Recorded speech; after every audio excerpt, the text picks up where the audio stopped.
Right, today we're going to be looking at conditional probability. This is when you have two or more events and what happens in one will affect the probability of what happens in another. For example, say you have a deck of cards and you pull one card out.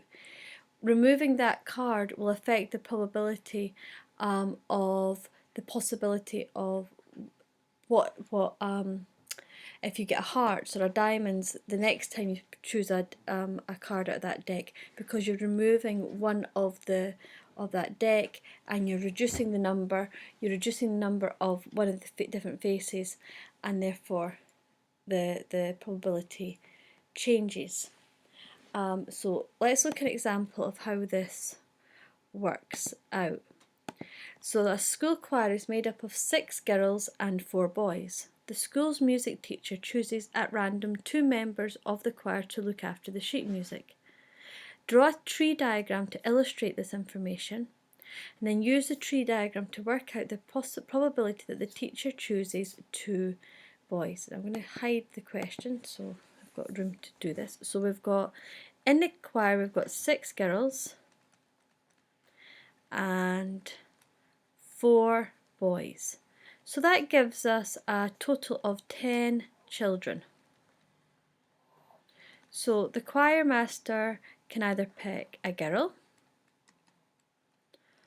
or he can pick a boy. And that's the first child. For the first child he chooses, he's going to choose either a girl or a boy. So the probability he picks a girl is going to be 6 out of 10, and the probability he picks a boy is going to be 4 out of 10. Now let's say he picked a girl first. He's now going to pick another child. So let's say the second child he picks is another girl. Now the number of children that he's got left to choose from have reduced. There's now only 9 children to choose from because this girl's already been chosen. And the number of girls he's got to choose from has also reduced because this girl's no longer there to be picked. So instead of 6 girls, there's 5 girls to choose from. So the probability that another girl gets chosen is 5 out of 9. Say after he picks the first girl, he picks a boy. Again, the total number of children is reduced by that 1. So there's now 9 children, but the number of boys has not reduced. There's still 4 boys there.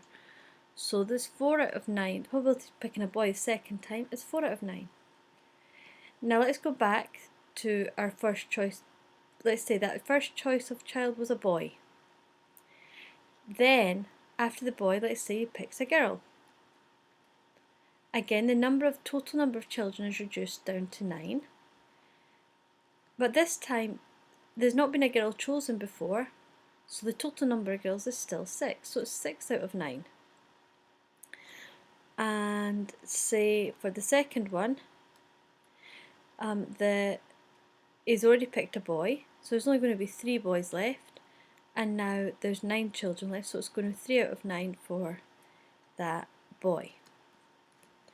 Now the second part of the question was use a tree diagram to work out that the probability that the teacher chooses 2 boys. So the probability 2 boys. So the probability the first one was a boy was equal to 4 out of 10. And then the probability the second child was a boy would have been 3 out of 10. These are independent results. So we multiply the probabilities together and we will then get 12 out of 90, and we can simplify that to 2 over 15. This kind of probability is conditional probability, but it can sometimes be called sampling without replacement. Let's try another example. My bookcase contains 10 novels and 6 science books. I choose 2 books at random. Find the probability that they're both the same type of book. So this time we're not being told to do a tree diagram, but doing a tree diagram is the best way to think about this and to represent the information. So when you see this kind of problem, draw a tree diagram because it's going to help you solve the problem. So we've got our different books. We choose our first one at random, and we can either choose a novel or a science book. Now we were told that we had 10 novels and 6 science books, which gives us a total of 16 books. So the probability that the first book is a novel is going to be 10 over 16, and the probability that the first book chosen as a science book is going to be 6 over 16. Now we go to our second book. It can either be a novel again, or it can be a science book. But remember, when we pick our second book, our number of books is reduced by 1. So we've only got 15 books to pick from. If our first book was a novel, the number of novels is reduced by 1. So we've now only got 9 novels to pick from.